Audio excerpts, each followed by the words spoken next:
সাবেক প্রধানমন্ত্রী শেখ হাসিনা, তার পরিবার ও তাদের স্বার্থ সংশ্লিষ্ট ১২৪টি ব্যাংক হিসাব অবরুদ্ধের আদেশ দিয়েছেন আদালত। মঙ্গলবার ঢাকা মহানগর দায়রা জজ মোহাম্মদ জাকির হোসেন গালিবের আদালত দুদকের আবেদনের পরিপ্রেক্ষিতে এ আদেশ দেন। জনাব শেখ হাসিনা, সাবেক প্রধানমন্ত্রী, গণপ্রজাতন্ত্রী বাংলাদেশ সরকার, তার ছেলে জনাব সজীব আহমেদ ওয়াজেদ জয়, তার মেয়ে সাইমা ওয়াজেদ, তার ছোট বোন জনাব রেহানা সিদ্দিক এবং তাদের স্বার্থ সংশ্লিষ্ট ১২৪টি অ্যাকাউন্ট ফ্রিজের জন্য আবেদন করা হয়েছিল।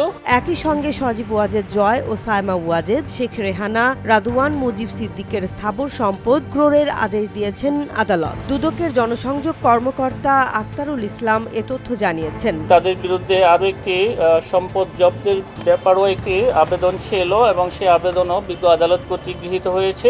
আদালত সূত্রে জানা গেছে, দুদকের উপপরিচালক মোহাম্মদ মনিরুল ইসলাম এ আবেদন করেন। আবেদনে তিনি উল্লেখ করেন, অভিযোগ সংশ্লিষ্টরা অস্থাবর সম্পদগুলো অন্যত্র স্থানান্তর, হস্তান্তর বা বেহাত করার চেষ্টা করছেন। সুষ্ঠু অনুসন্ধানের স্বার্থে তাদের অ্যাকাউন্টগুলো অবিলম্বে অবরুদ্ধকরণ করা আবশ্যক।